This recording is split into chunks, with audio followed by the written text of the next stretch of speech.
오늘은 지난 여러 달 동안에 함께 나누었던 믿음의 선진 시리즈의 마지막 시간이 되겠는데요. 오늘 우리가 붙들고 살피고 또 은혜를 나누려고 하는 인물은 신약 성경에 등장하는 젊은 목회자 디모데가 되겠습니다. 한번 따라해 주십시오. 디모데, 너 하나님의 사람아. 예. 여러분, 디모데는 디아스포라였습니다. 유대인이기는 하지만 이스라엘 땅이 아니라 오늘날의 터키, 그것도 루스드라라는 도시에서 이민자의 자녀로 자라났죠. 그는 아마 히브리 말, 또 헬라 말, 또 지역의 토착어도 할 수 있었을지 모르겠어요. 그는 바울과 바나바의 첫 번째 전도 여행에서 그의 어머니 유니게와 함께 예수님에 대해서 알게 된 사람입니다. 이후에 그 신앙이 더 자라나고 깊어지면서 그 소아시아의 지역들, 루스드라 또는 이고니온, 그곳에 있는 신자들을 격려하며 사역자로 세워졌고요. 신실함 때문이었겠죠. 사도 바울의 두 번째 전도 여행에 동참해 줄 것을 부탁받았으며 그때부터 시작해서 근 10년간 사도 바울과 함께 온 유럽, 소아시아와 유럽들을 다니면서 로마 제국의 여러 도시에서 사역을 감당하게 되었습니다. 특별히 그 에베소 교회를 개척해서 목회했던 사도 바울이 마게도냐로 떠나가면서 디모데를 그 교회의 후임 목회자로 임명케 되었는데요. 그곳에서의 목회는 결코 쉽지 않았습니다. 거짓 지도자들이 끊임없이 일어났고 신학적으로 아직 모든 게 정립되지 않아서 혼동스러웠기 때문이기도 하고, 잠시 후에 여러분과 더 깊이 나누겠지만 그 교회 성도들도 엉뚱한 것에 그 인생의 시선을 빼앗긴 채로 달려가고 있었기 때문입니다. 천성적으로 소심하고 마음이 약했던 디모데, 저를 닮은 것 같은데요. 그는 매우 고분분투하면서 그곳에서의 목회를 감당했습니다. 이것을 멀리서 안타깝게 지켜보고 있던 사도 바울이 마게도냐에서부터 편지를 보내어 그를 격려하고 위로하죠. 그게 바로 디모데 전서이고요. 오랜 시간이 지난 후에 드디어 그 디모데를 그가 원했던 대로 로마의 감옥 속에 있었던 사도 바울 그 근처로 불러내는 편지가 디모데 후서입니다. 자, 이것을 배경으로 하고 늘 그러하듯 그의 삶과 목회 여정에 있었던 두 가지 중요한 주제들을 우리 함께 살피면서 그 이야기가 오늘 우리들에게 무엇을 말씀해 주고 있는지 함께 나누며 은혜를 붙들어 보겠습니다. 어떠십니까, 여러분? 여러분은 초대교회라는 단어를 들으면 무엇을 연상하십니까? 초대교회 그러면 무엇을 가장 먼저 떠올리십니까? 저는 초대교회 그러면 아주 끈끈한 사랑, 열정적인 신앙, 그리고 하나님을 향한 충성으로 가득한 그런 교회 가족들을 떠올리곤 합니다. 사도행전의 그 의사 누가는 그 초대교회의 모습을 여러 모습으로 그리고 있어요. 믿는 무리가 한 마음과 한 뜻이 되어 모든 물건을 서로 통용하고 제 재물을 조금이라도 제 것이라 하는 이가 하나도 없더라. 그것뿐이 아니죠. 그들에게 있었던 다이나믹한 신앙, 목숨도 아끼지 아니하고 나가서 외쳤던 복음, 그게 초대교회 성도들의 모습이에요. 너무너무 아름답고 우리가 본받기를 원하는 그런 교회입니다. 그런데 여러분, 그 초대교회가 바로 이어서 곧 생존을 위해 목숨을 걸고 싸워야 됐다라는 사실을 잊지 마십시오. 초대교회를 섬기는 일은, 초대교회를 유지하는 것은 결코 낭만이 아니었습니다. 그들은 불만으로 가득한 유대교도들의 시기를 견뎌야 했습니다. 또 한편으로는 타락한 이교도들의 그런 억압도 견뎌야 됐어요. 그 외에도 그들은 수십 년간 계속된, 아니 수백 년간 계속된 로마 정부의 조직적이고 또 가혹한 박해를 계속 당해야 했습니다. 그러니 생각해 보십시오.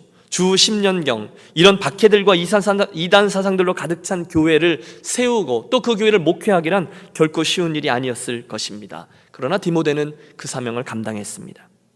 솔직히 그는 그 버거운 지역에서의 목회보다는 영적 아버지 사도 바울과 함께 전도 여행을 계속하기를 희망했습니다. 잘 안 변하는 사람들, 여러분, 목회가 그 지난한 싸움이죠. 이게 정말 되는 싸움이야? 그 늘 고민해야 되는 에베소에서의 목회, 그것보다는 복음을 들고 직접 나아가서 새로운 곳에 아직 복음을 들어보지 못한 이들에게 복음을 선포하고 그리스도의 깃발을 꽂는 선교사로서의 삶을 더 동경했다는 거예요. 사도 바울, 누가 안 그렇겠어요? 그 옆에만 서면 가슴이 같이 뜨거워졌습니다. 사도 바울과 함께하면 복음을 외치고 구원받는 영혼들이 눈앞에서 펼쳐지며 병자가 나음을 얻고 귀신이 쫓겨나고 하나님 나라가 확장되는 것을 매일매일 목도할 수 있었어요. 그 익사이등한 일, 그것이 이 골치 아픈 도시 목회보다 훨씬 더 나을 것이다 라고 늘 그곳을 동경했던 이가 디모데였습니다. 그러므로 지금 디모데가 이 모든 형편을 알고 그에게 날라온 사도 바울의 첫 번째 편지 디모데 전서를 받았을 때 그는 크게 실망했을 게 틀림없습니다. 왜냐하면 1장의 첫머리 안부 인사를 마치자마자 사도 바울은 이렇게 이야기를 시작해요. 내가 마게도냐로 갈 때 너를 권하여 에베소에 머물라 한 것은, 예, 잘 보십시오. 내가 마게도냐로 갈 때 너를 권하여 에베소에 머물라 이렇게 말했다는 것입니다. 디모데야, 나는 가지만 너는 여기 남아라. 에베소 교회에 남아서 이 일을 감당해라 이렇게 말했다는 거죠. 말씀드렸다시피 그는 다른 내용의 편지를 기다렸을지도 몰라요. 그래? 그렇게 어려워? 그럼 때려쳐. 일할 데가 거기밖에 없냐? 이리 와. 그런 편지를 기다렸을지 몰라요. 그러나 사도 바울은 전혀 다른 권면을 합니다. 지금은 거기 남아서 인내하며 그들을 목회자로, 또 그곳의 문제들을 너의 문제로 이렇게 저렇게 대처하면서 신실하게 섬겨라 라는 것이었습니다. 여러분, 우리가 에베소를 조금 더 깊이 살펴보아야 될 필요가 있습니다. 에베소의 가장 큰 문제는 물질 숭배 사상이었습니다. 캠벨 몰간 목사님은 당시 그 에베소의 상황을 이렇게 그려주고 있습니다. 그곳은 풍부한 상업의 중심지였고 도시의 시민들은 부에 대한 열정으로 사로잡혀 있었습니다. 도시의 활동 중에 최고의 목적은 이익을 얻는 것이었는데 무엇보다도 그곳에서는 모든 것이 종교적인 양상을 띠고 있었습니다. 특별히 그곳에는 다이아나라는 신을 위한 신전이 있었는데 그 신전은 도시 상인들을 위한 신전인 동시에 은행이었습니다. 그곳은 그들이 예배하는 장소였고 그들의 이득을 저축하는 장소였습니다. 다이아나 숭배는 본질적으로 이익을 얻기 위한 욕심과 맞물려 있었습니다. 한마디로 에베소는 황금에 대한 욕망에 사로잡혀 있던 것입니다. 여러분, 이 설명을 대하면 오늘 이 모습이 오늘날 이 캘리포니아에 살아가고 있는 사람들의 모습과 무척 비슷하다라고 느껴지지 않으신지요? 당시 에베소 사람들은 굉장히 물질 중심적이었어요. 그리고 문제는 그 태도가 교회 안에도 그대로 파고들었다는 거예요. 그래서 거기에는요, 예수 그리스도의 복음을 인간의 욕망하고 적당히 믹스해서 가르치는 거짓 선생들이 자리했습니다. 그리스도인이 되는 것은요, 물질적인 번영에 이르는 확실한 길이라고 가르쳤어요. 오늘 본문 5절에서 보듯이 당시 에베소 교회는 이렇게 가르쳤다는 거예요. 경건을 이익의 재료나 수단으로 생각하고 그렇게 가르치는 이들이 존재했습니다. 예수 믿으십시오. 축복받아요. 성공하고 싶습니까? 부자 되고 싶습니까? 예수 믿으면 대박 맞습니다. 예수 믿으면 반드시 성공하고 부자 될 수 있습니다. 그리고 그 가르침의 결과 교회 안에는 하나님을 부자가 되기 위해서 믿는 경향, 성공하기 위해서 예수를 믿는 경향이 편만하게 되었다는 거예요. 여러분, 처음에는 그러지 않았겠죠. 그러나 복음이 희석되기 시작했다는 거예요. 바로 그 이야기를 전해들은 마게도냐의 사도 바울이 흥분하여 편지를 쓴 겁니다. 오늘 3절부터 쭉 나오는 이야기가 바로 그 얘기입니다. 누구든지 다른 교훈을 하며 바른 말 곧 우리 주 예수 그리스도의 말씀과 경건에 창념치 아니하면 저는 교만하여 아무것도 알지 못하고 직역하면 바보들이란 얘기입니다. 변론과 언쟁을 좋아하는 자니 이로써 투기와 분쟁과 비방과 악한 생각이 나며 마음이 부패하여지고 진리를 잃어버려 경건을 이익의 방도로 생각하는 자들의 다툼이 일어나느니라. 한마디로 에베소 교회 안에는 심각한 문제가 있었다는 겁니다.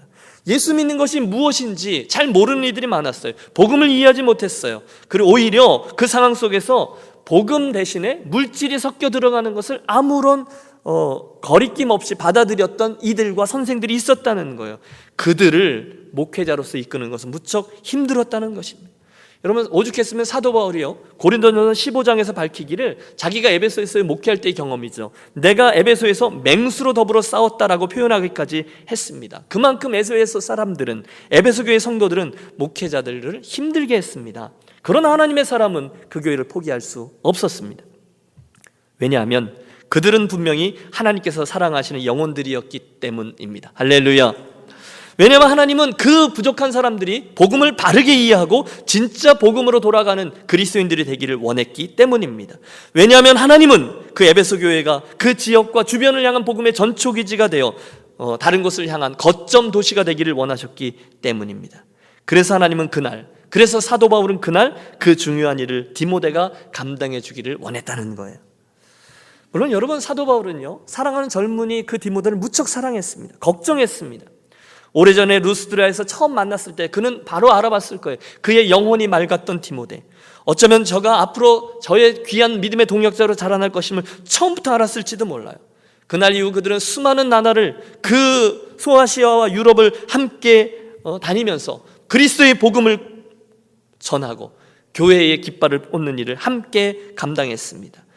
사도 바울은 그래서 디모데전서 1장에 보면 저를 믿음 안에서 참 아들 된 디모데에게 편지하노니 자기 아들이라고 불렀어요. 디모데도 그 사도 바울을 영적인 아버지로 여긴 것이죠. 그렇기 때문에 사도 바울은 비록 그곳을 떠나서 다른 곳에 복음을 전하는 전도여행을 진행했지만 늘 디모데, 그리고 늘 그 에베소 교회를 향하여 근심을 떨쳐버릴 수가 없었던 거예요. 게다가 디모데가 지금 그 일을 버거워하는 것을 알고 있었거든요. 할 수만 있으면 바울은 자기에게 달려오기를 소원하고 있다는 것을 알았어요. 그래서 여러분 지금 이 디모데전서를 쓸 때 사도 바울은 그 편지를 통해서 에베소 교회 공동체의 문제는 물론이거니와 디모데라는 한 젊은 사역자의 인생까지도 같이 의논하고 또 염두에 두고 문제를 함께 해결해야만 했습니다. 이 점을 우리 염두에 두고 다시 그 에베소 교회의 문제아들 기복주의 설교자들을 한번 만나보시죠. 말씀드렸다시피 물질에 대한 소유욕과 복음을 적절히 섞어놓은 그들의 메시지는 에베소 교회 성도들에게 쏙쏙 들어온 메시지였을 겁니다. 그들의 설교, 아마 설교 제목이 이런 거였겠죠. 경건은 이익의 재료가 됩니다. 이런 메시지는 그 당시 소유욕에 가득 차 있었던 에베소 사람들, 황금에 눈이 멀어 있던 사람들에게 크게 어필했을 거예요. 여러분의 꿈은 무엇입니까? 부자 되기를 원하십니까? 더 큰 집을 소유하기 원하십니까? 더 번쩍이는 새 마차의 고삐를 쥐고 싶습니까?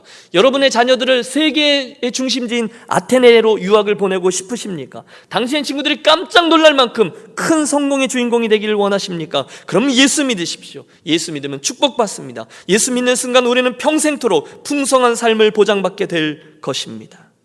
여러분, 뭔가가 맞는 것 같기는 하는데 또 동시에 뭔가가 조금 이상한 듯한 메시지들입니다. 저는 그런 상황 속에 주어진 이 디모데전서의 말씀을 순서대로 읽어 내려가는 것으로, 그리고 그 의미를 함께 묵상하는 것으로 이 설교를 진행해 나가기 원합니다. 가장 먼저 바울은 그 생각의 일부 동의는 한다라고 시인합니다. 디모데야, 그들이 옳다. 분명히 경건한 자의 삶은 저들 삶에 큰 이익이 된다. 그리고 그 이익은 상상을 초월할 만큼 큰 게 맞다. 그 주장이 일정 부분 옳다는 것은 인정합니다. 그러나 한 가지 조건이 반드시 필요하다는 것을 지적해요.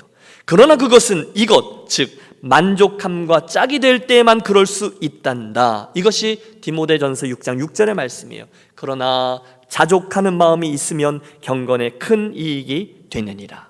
여러분 따라해 주십시오. 자족하는 마음. 자족하는 마음. 여러분, 이게 우리들에게는 이해가 되지만 에베소 사람들에게는 별로 이해가 되지 않는 얘기예요. 이만하면 됐다라는 그런 마음 말입니까? 이런 이야기거든요. 그렇습니다. 하지만 이것은 사업이 번창하고 경제력에 따라서 그 사람의 삶이 평가되던 에베소에서는 별로 매력적이지 않은 메시지요, 논리였습니다. 그들은 더 가져야 됐어요. 그들은 더 성공해야 됐습니다. 더 큰 집을 가져야 됐습니다. 더 큰 마차를 쥐어야만 했습니다. 그런 이들에게 자족하는 마음이 있을 때에만 경건이 이익이 된다, 그렇게 말씀하는 거예요. 여러분 7절과 8절을 보십시오. 이게 옳다는 거죠. 우리가 세상에 아무것도 가지고 온 것이 없음에 또한 아무것도 가지고 가지 못하리니 우리가 먹을 것과 입을 것이 있은즉 족한 줄로 알 것이니라. 그게 자족하는 마음이라는 거예요. 그걸 족한 줄로 알라는 거예요. 그리고 그 마음이 있을 때야 비로소, 그 삶의 태도가 있을 때야 비로소 우리들이 가지고 있는 이 믿음, 이 경건은 진정한 의미에서 유익이 될 수 있다는 가르침입니다. 하나님이 오늘 저와 여러분을 어떤 상황에 있게 두셨든지 그것을, 또 그곳을 진심으로 만족하고 감사하는 태도를 가져야만 그때야 우리들의 경건이 큰 유익이 된다라는 말씀이에요. 그걸 외치라는 거예요. 디모데야, 하나님이 나에게 주신 것으로 만족하라고 에베소 사람들에게 가르치라. 더 큰 욕심 내지 말고 하나님이 이미 나에게 허락해 주신 이 많은 분복들에 대해서 자족하고 평강을 누릴 때 거기에 진정한 의미에서 이익이 생겨나게 된다는 것을 선포하라. 이게 바울의 권면이었던 거예요. 여러분 이해가 되십니까? 물질의 많고 적음, 오늘 그 이야기를 한 것이 아니에요. 그것에 대한 우리들의 태도를 말씀드리는 거예요. 그때 우리는 소유가, 우리들의 진정한 소유는 물질의 많음과 통장 잔액의 큼, 그것이 아니라 아버지를 소유했다는 바로 그 관계 때문에 나는 진정한 의미에서 큰 축복을 받은 사람이구나라는 사실을 깨닫게 된다는 거예요. 언제요? 자족하는 마음이 있을 때, 그때 예수님만 있으면 됩니다. 여러분 말이 아니라 정말로 주님만 있으면 됩니다라고 진심으로 고백할 때, 그때서야 경건은 우리에게 진정한 의미에서 만족을 가져다 준다는 거예요. 그렇지 않은 사람도 있었습니다. 하나님의 경고예요. 부자가 되려는 욕망에 사로잡혀서 그것이 그의 인생길을 이끌도록 허락하는 이들에게 어떤 일이 일어나고 있습니까? 9절과 10절 말씀입니다. 부하리 하는 자들은 시험과 올무와 여러 가지 어리석고 해로운 정욕에 떨어지나니 곧 사람으로 침륜과 멸망에 빠지게 하는 것이라. 돈을 사랑함이 일만하게 뿌리가 되나니 이것을 탐내는 자들은 미혹을 받아 믿음에서 떠나 많은 근심으로써 자기를 찔렀도다. 여러분 이야기가 어렵지 않습니다. 돈의 혈안이 되어서 하나님이고 복음이고 뒤로 하는 자들은 시험과 올무와 해로운 정욕에 떨어지고 침륜과 멸망에 빠진다는 무서운 말씀이죠. 저는 이 말씀을 대할 때 맹수를 잡는 덫을 연상케 됩니다.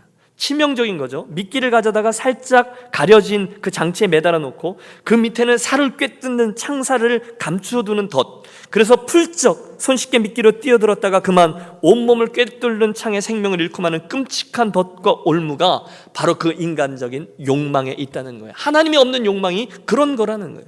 궁극적인 목적이 없이, 여러분 궁극적인 목적이 있는 상태에서 하나님 주시는 것들을 바라는 것들이 뭐가 문제겠어요? 그러나 아무 생각 없이 그 월드비에 내가 사로잡혀서 그냥 목적 없이 더 많은 것을 가져야만 한다는 시대조류 때문에 그것들을 갈망하는 욕망이 그와 같다는 거예요. 그의 인생을 이렇게 파괴한다는 거예요. 무시무시합니다. 교묘합니다. 여러분 어쩔 때는 그 갈망과 그 욕망이 우리들의 신앙마저도 이용하려고 애를 씁니다. 경건을 이익의 재료로 생각하는 이들이라는 말이 바로 그거예요. 하나님을 위해서 잘 쓸 테니 부자 되게 해주세요. 이런 기도 말입니다. 직장에서 승진하게 해주세요. 왜? 하나님 앞에서 선교 많이 하려고요. 하나님 위해서 잘 쓰라고 가르칠 테니 우리 아이를 꼭 하버드에 보내주세요. 여러분 일부는 맞을 수 있어요. 그러나 주객이 전도되는 순간 그 부분은 덫이 될 수 있다는 거예요. 경건의 이익이 될 수 있어요. 그러나 조건이 있습니다. 그 속에 감추어져 있는 우리들의 욕망의 덫을 포기하고 자족하는 마음, 하나님으로 만족하는 마음이 있을 때에만 그게 이익이 된다는 거예요. 그걸 먼저 점검하라는 거예요. 먼저 그의 나라와 그의 의를 구하라 말씀하셨어요. 그리하면 이 모든 것을 너에게 더하시리라. 너무 잘하는 말씀. 여러분 이 말씀을 믿습니까? 중요한 것은 그 말씀의 순서인 거예요. 무엇 때문이냐는 거예요. 그 뒤에 쫓아오는 그 이익을 위해서 하나님의 나라와 의를 구하면 안 된다는 것입니다. 먼저 구할 것이 하나님의 나라와 의고 그때 하나님께서 나머지 것들을 채우신다라는 말씀을 분명히 믿으라는 권면이죠. 여러분 하나님은 절대로 저에게 안 속으십니다.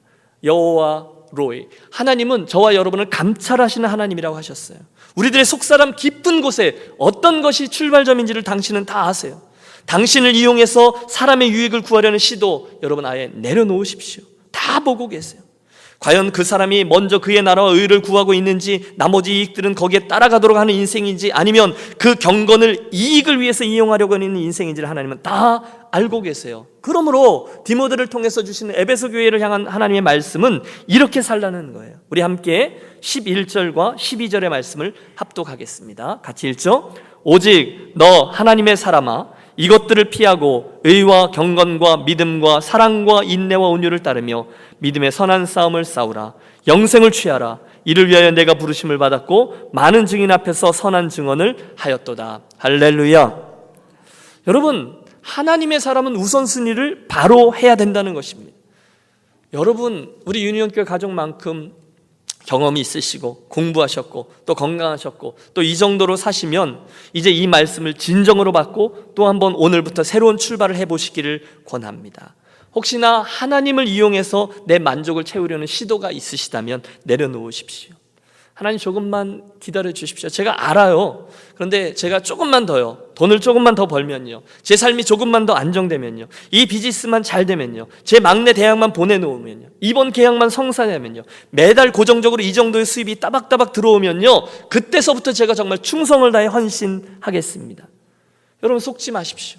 우리 다윗 이야기할 때 나누었습니다. 거짓말입니다. 우리 충분히 그게 거짓말이라는 사실을 이미 경험했어요. 오직 너 하나님의 사람아 이것들을 피하고 말씀드린 이 월드뷰 특별한 목적 없이 더 많이 가져야 바른 것이라고 생각하는 그것들을 피하고 그만하라는 거예요. 대신에 의와 경건과 믿음과 사랑과 인내와 온유를 따르며 믿음의 선한 싸움을 싸우라. 영생을 취하라. 그것이 바로 오늘 저와 여러분 인생을 들여 싸워야 될 선한 믿음의 싸움이라는 것입니다. 기억하십시오. 그날 에베소 교회 또는 에베소에 살고 있었던 사람들을 유혹했던 덫과 미끼는 오늘 저와 여러분에게도 충분히 유혹적입니다. 목사라는 타이틀을 가지고 있는 저에게도 충분히 유혹적입니다.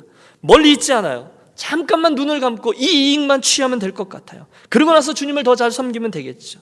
하지만 바로 그 너머에 숨겨져 있는 위험을 직시하지 못할 때가 많이 있다는 거예요. 더 획득하고 더 많이 모으려는 생활에 열중하다가 무엇을 위한 더 모음인지는 몰라요. 하지만 그렇게 애쓰다가 종종 예상치 못했던 것들까지도 얻는 경우가 얼마나 많이 있는지 몰라요. 하나님을 인정하지 않는, 입으로는 누구나 다 하나님을 인정합니다. 그러나 실제로는 하나님을 인정하지 않는 태도, 욕심에서 오는 인간관계의 파괴, 슬픔, 가정 파탄, 좌절된 꿈, 여러분, 목회자로 살다 보면 그런 분들을 수없이 만납니다. 죄송합니다만 참 불쌍한 심령들입니다. 여러분 주변에 그런 분들 본 적 없으십니까? 여러분 그 쓰라림을 조금 맛보신 분은 아니 계십니까? 그런 거 있잖아요. 돈은 많이 얻은 것 같은데 한숨만 남은 가정들이 LA에도 수두룩하죠. 무엇인가 이룬 것 같기는 하지만 가려져 있는 아픔들이 가정가정들마다 자리합니다. 파괴된 관계들, 특별히 자녀들과의 관계를 잃어버린 부모들, 내가 미국에 와서 얻으려고 했던 것이 과연 이것이었는가 하면서 쏟는 한숨 등등 끔찍한 결과들이 있을 수 있다는 거예요. 그런데 절대로 그러면 안 된다는 것이죠. 한 번 사는 짧은 인생인데 절대 안 됩니다. 그것들을 먼저 쫓아가다가 이런 아픔들을 소유하게 된다면 안 된다는 거예요. 다른 방법을 취해야 된다는 거예요. 오늘부터 그것을 무시할 때 우리가 선진 시리즈에서 다루었던 솔로몬이 되고 마는 거죠. 그 인생의 말년에 분주함으로 열심히 달려갔지만 한순간은 이게 아니었구나 하고 눈물로 전도서를 쓸 수밖에 없다는 것, 우리 함께 기억합니다. 사랑하는 여러분, 이 아침에 저와 여러분 다시 한 번 더 정신을 차리고 깨어 근신하여 다시금 우리들의 발걸음을 새롭게 하시기를 권합니다. 오늘 이 디모데전서의 말씀에도 결국 우리가 어디에서 왔고 어디로 가는지를 주목하고 있어요. 우리들의 생이 이곳만이 아님을 절대로 잊지 말라는 것입니다. 곧 하나님 앞에 설 것인데 저와 여러분에게 남겨져 있는 인생의 남은 날을 계수하십시오. 마지막 순간에 갔을 때 우리들 인생의 결론이 나는 거잖아요. 여러분, 알렉산더 대왕은요 다 가졌고 다 이루었죠. 또 젊었습니다. 그럼에도 불구하고 아침에 일어나면 대왕님도 언젠가는 죽습니다 라고 말하는 시종을 따로 두었다고 합니다. 그 일만 하는 거예요. 아침에 일어났을 때 대왕님도 언젠가는 죽습니다. 여러분, 저가 참으로 지혜로운 왕이었습니다.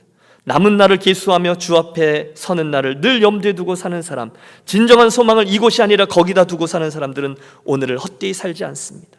에고 내가 죽지 못해 살지, 그렇게 말하지 않습니다. 목구멍이 포도청이니까 이 일하지, 그렇게 살지 않아요. 끝을 보는 사람은 오늘도 아버지 제가 청지기입니다, 아버지 제가 종입니다, 제가 오늘 하루를 어떻게 아버지를 맛보고 어떻게 아버지의 마음에 합한 인생을 살 수 있겠습니까? 물으며 살아갑니다. 최선을 다하지 않을 수가 없어요. 사랑하는 여러분, 디모데전서의 말씀을 통해서 하나님이 이 아침 결국 우리들에게 하시려고 하시는 말씀이 무엇입니까? 단호하죠. 우리 뒷부분 17절에서 19절의 말씀을 좀 펼쳐주십시오. 오늘 이 말씀이 저와 여러분에게 주시는 하나님의 음성이다 생각하며 함께 합독하겠습니다. 내가 이 세대의 부한자들을 명하여 마음을 높이지 말고 정함이 없는 재물에 소망을 두지 말고 오직 무리에게 모든 것을 후히 주사 누리게 하시는 하나님께 두며 선한 일을 행하고 선한 사업에 부하고 나누어 주기를 좋아하며 동정하는 자가 되게 하라. 이것이 장래에 자기를 위하여 좋은 터를 쌓아 참된 생명을 취하는 것이니라. 아멘. 여러분, 이 말씀을 그대로 믿고 그대로 살아가는 저와 여러분이 되시기를 축복합니다. 여기다가 소망을 두지 말라는 거예요. 정함이 없는 재물, 여기서 정함은 깨끗하다는 의미가 아니라 한 곳에 머무르지 않다는 거예요. 정해져 있지 않고 움직이는 거기에다가 소망을 두지 말고 우리들의 소망을 그 하나님께 두라는 것입니다.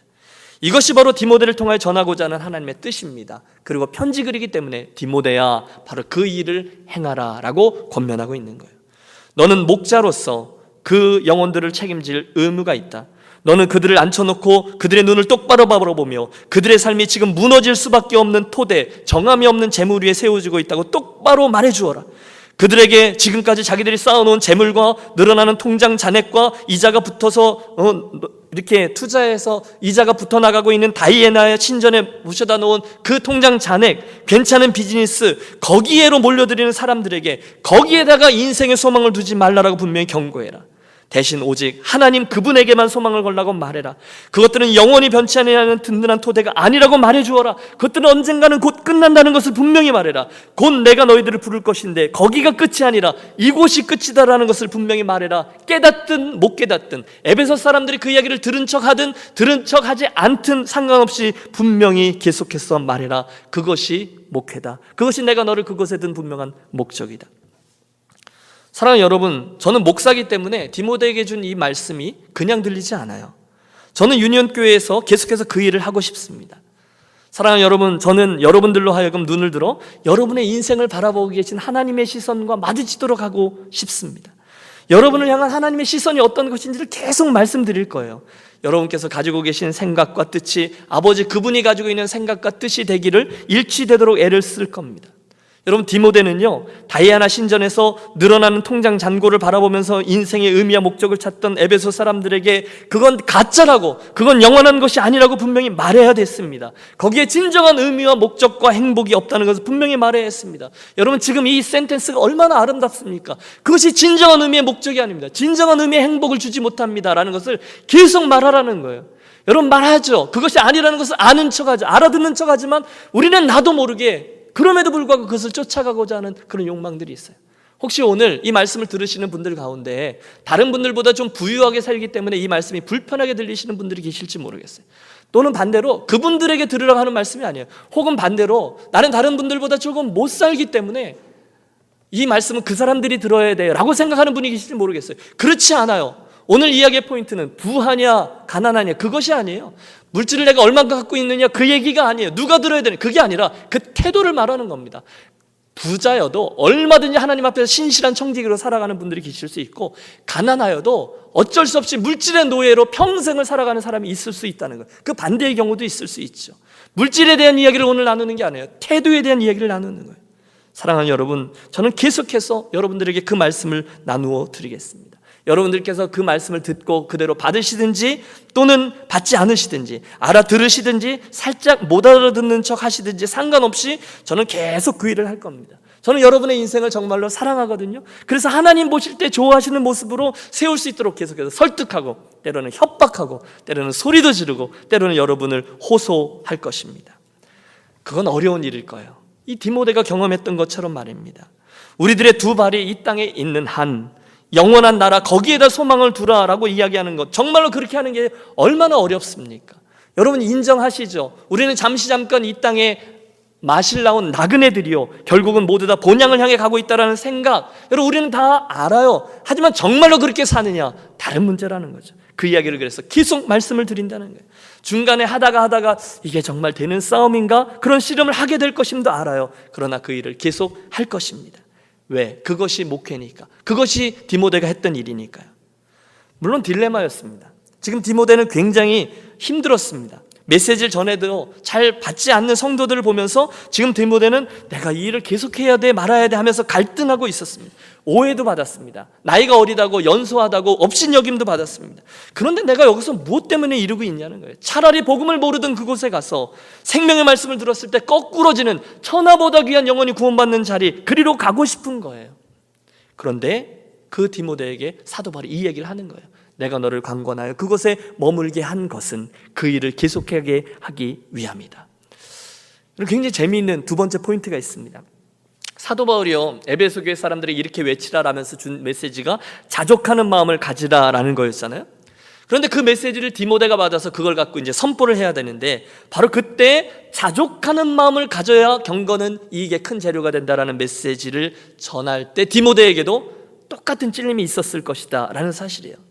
왜냐하면 디모데도 거기에 있을 때 별로 만족하지를 못하고 있었거든요. 그도 자족하지 못하고 있었거든요. 우리가요, 디모데 전서 후서를 쭉 읽어내려가면 거기는 적어도 8번 이상이나 디모데의 내면이 크게 흔들리고 있었음을 알 수 있습니다. 1장 3절 또 4장 12절 계속 나오는데요, 에베소 교회가 너무 목회가 힘든 거예요. 그래서 여러 번 내가 이 선한 싸움을 해야 될 것인가 말 것인가 갈등했다는 거예요. 말씀드렸죠. 너희의 연소함을 업신여기지 못하게 하라.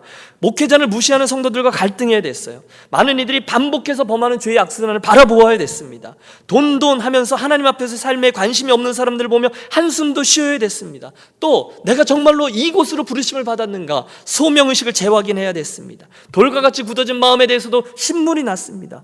그런데 그런 그에게도 똑같은 메시지가 들려지는 거예요. 디모데야, 내가 그런 혼잡하고 버거운 상황에서 빠져나오고 싶어하는 것을 나도 안다.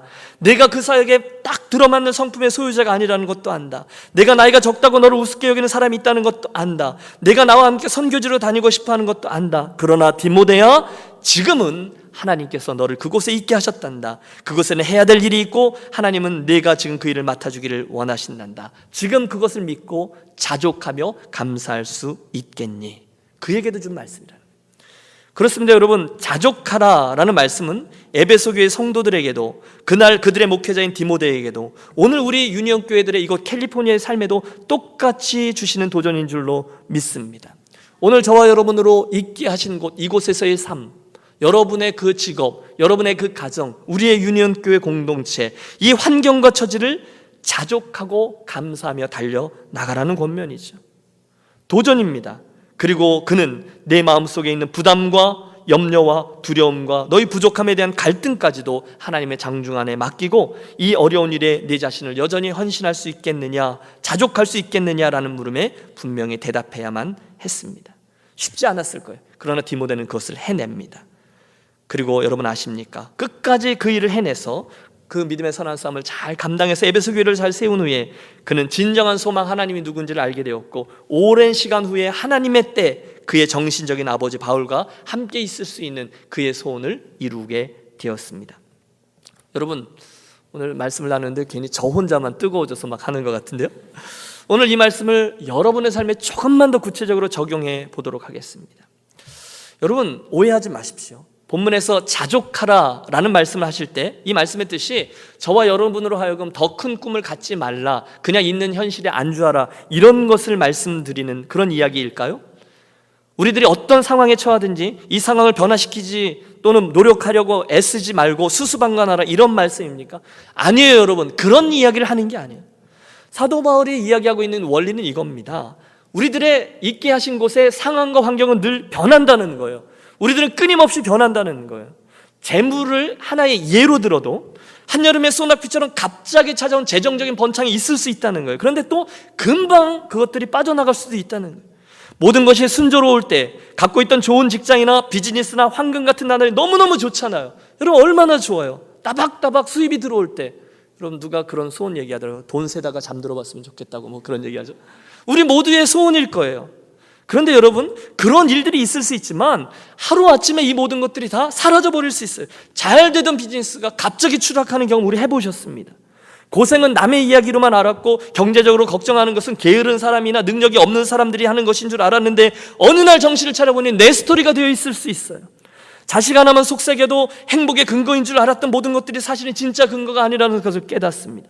식구 중에 누구 한 사람만 아파도 내가 가지고 있던 그 넉넉한 은행 잔고가 아무런 기쁨을 가져다 주지 못한다는 것을 우리 수없이 경험합니다. 그런 것들에 진정한 의미나 행복이나 영원한 목적이 주어지지 않더라는 거예요. 대신에 하나님은 그것들이 아니라 영원히 변치 아니하는 하나님 그분에게 소망을 두라, 이렇게 말씀하고 계신 거예요.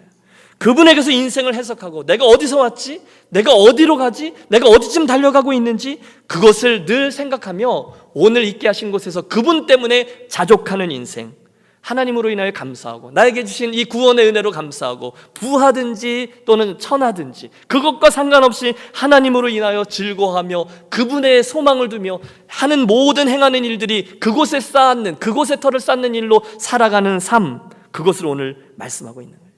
지금 사도 바울이 대표적으로 그런 삶을 산 인생을 살았습니다. 로마의 감옥에서 죄수의 모습으로도 있었지만 사실 그는 자유인이었어요. 여러분, 빌립보서를 보세요. 기쁨의 서신입니다. 그가 어디 있는지 아세요? 감옥 속에 있는데요, 감옥 밖에 있는 사람들을 걱정해 줍니다. 그는 돈도 부족했습니다. 절대로 사라지지 않는 그리스도의 풍요를 그럼에도 가지고 있었습니다. 건강이 나빴습니다. 하지만 그는 자신의 속사람이 매일매일 새롭게 되고 머지않아 새로운 육신을 입게 될 것임을 믿음의 눈으로 바라보고 있었습니다. 물론 사도 바울은 가만히 있지 않았어요. 자신의 삶에 최선을 다했어요. 복음을 증거할 때는 피를 토하도 외쳤고 천막을 만들 때는 최선을 다해서 천막을 만들었습니다. 그러나 어느 곳에 있든지 그의 소망은 이곳이 아니라 하나님에게 있었고 그 하나님께서 바라보시는 내 삶에 관심이 있었기 때문에 오늘 그분이 자신을 사람들 앞에 세우든지 감옥 속에 있게 하든지 어느 곳에서든지 만족해하며 달려갔습니다. 부한데 처한들, 내가 가난한데 처한들, 하나님이 나를 위하시는데 내가 그분의 사람인데 무엇이 문제냐? 할렐루야. 그게 바로 자족하는 마음이라는 거예요. 어렵습니다. 여러분, 인정합니다. 우리는 흔히 어떤 아름다운 스토리가 잘 되었을 때 그래서 최후로 가장 아름다운 결과를 꿈꾸면서 그것을 소원하며 살아갑니다. 아, 이런 일이 일어나기만 한다. 내가 이 비즈니스만 하게 된다면, 내 수입이 이 정도만 된다면, 아, 내가 새 집만 들어갈 수 있다면, 우리 교회가 이렇게 저렇게 되기만 하면은, 우리 집 아이가 하버드만 가게 된다면, 앞으로 무엇인가 가장 잘 됐을 때 거기에만 소망을 두고 살아간다면, 여러분, 우리들의 인생은 매일매일 뭐뭐 하기만 한다면 하는 생각에 사로잡혀서 결단코 오늘은 사라지고 결단코 오늘의 행복과 자족과 만족은 잊지 못하게 될 것입니다. 그런데 여러분 기억하세요? 정작 여러분에게 주어진 것의 전부는 오늘뿐이라는 거예요. 우리들의 삶은 매일매일 오늘로 채워져 있어요. 하나님께서는 당신의 사랑하는 자녀들이 오늘 처한 그 상황과 분복을 만족하고 감사하며 살아가기를 원하시는 줄로 믿습니다. 오늘 사랑하는 여러분, 저와 여러분이 처한 상황을 만족해하며 감사하십시오. 하나님이 허락해 주신 것입니다. 여러분의 가정을 만족해하며 감사하십시오. 할렐루야. 여러분 대답하십시오. 여러분이 처한 가정의 환경과 상황, 그 가족 구성원들로 인하여 자족해하며 감사하시기를 바랍니다. 우리로 묶어주신 유니온교회 공동체를 인하여 감사하고 자족하시기를 바랍니다.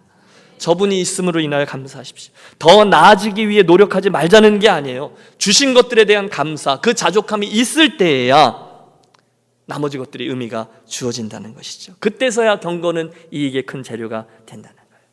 오늘 저와 여러분의 삶에 하나님이 이미 주신 것들을 헤아려 보십시오. 찬송가 429장이죠. 세상 모든 풍파 너를 흔들어 약한 마음 낙심하게 될 때 그때까지라도 내려주신 주의 복을 세어보아라. 주의 크신 복을 내가 알리라. 받은 복을 내가 알리라. 크신 복을 내가 알리라. 받은 복을 세어보아라. 주의 크신 복을 내가 알리라. 내가 이 세대의 부한자들을 명하여 마음을 높이지 말고 정함이 없는 재물에 소망을 두지 말고 오직 무리에게 모든 것을 후히 주사 누리게 하시는 하나님께 두며 소망을 정함 없는 것에 두지 말고 그 소망을 하나님께 두며 선한 일을 행하고 선한 사업에 부하고 나눠주기를 좋아하며 동정하는 자가 되게 하라. 이것이 장래에 자기를 위하여 좋은 터를 쌓아 참된 생명을 취하는 것이니라. 돈도 좋고 집도 좋고 건강도 좋고 사람들에게 인정받는 것도 좋지만 거기에 진정한 소망을 두는 자들은 에베소 사람입니다. 대신에 우리의 소망을 하나님께 두라 하셨습니다. 나를 위해 쌓는 게 아니라 선한 일과 사업에 쌓으라 하십니다. 그것이 장래를 위해 좋은 터를 쌓는 정말로 지혜로운 자라고 하십니다. 사랑하는 여러분, 저와 여러분은 오늘 아멘이라고 이야기했습니다. 우리의 할 일은 에베소 교회 사람처럼 살지 않기로 아멘 하는 겁니다. 그리고 그들에게 주었던 사도 바울의 권면을 나의 것으로 삼고 정말로 그렇게 사는 것입니다. 아멘 했다고 내가 그런 삶을 사는 게 아닙니다. 정말로 그렇게 사는 겁니다. 사랑하는 여러분, 여러분을 사랑하는 마음으로 권합니다. 저와 여러분의 진정한 소망을 우리가 소유하고 있는 무엇이나 통장 잔액에 두지 않으시는 그리스도인들이 되시기를 권합니다. 대신에 진정한 부를 가져다 주신 하나님, 그분에게 저와 여러분의 소망을 두는 성도들이 되시기를 축복합니다. 믿음의 선진 시리즈 설교를 마치는 오늘 저와 여러분 안에 너 하나님의 사람아, 주의 음성이 들려져서 내가 그런 사람이지, 그렇게 살아야 되는 사람이지, 새로운 결단과 새 출발이 주어지는 날이 되시기를 우리 주 예수 그리스도의 이름으로 축원합니다. 기도하겠습니다. 은혜가 풍성하신 하나님 아버지, 오늘 디모데를 통해서 우리에게 주신 도전에 감사합니다. 오늘 세상의 시대조류를 따라서 물질과 소유에 소망을 두며 달려가는 수많은 사람들 가운데 우리의 눈을 뜨게 하셔서 주신 말씀 그대로 정함이 없는 재물에 소망을 두지 아니하고 영원하신 아버지 하나님께 참 소망을 두는 우리 모두가 되게 하여 주시옵소서. 그래서 돈이 많아서 세상 사람들이 말하는 잘 사는 사람이 아니라 예수를 잘 믿어서 진정으로 잘 사는 복된 그리스도인들 우리 모두 되게 하여 주시옵소서. 아버지 주신 은혜 때문에 자족해하며 감사로 인생길 가는 우리 유니온교회 가족들이 되기를 소원하고 존귀하신 주 예수 그리스도 이름으로 기도하옵나이다. 아멘.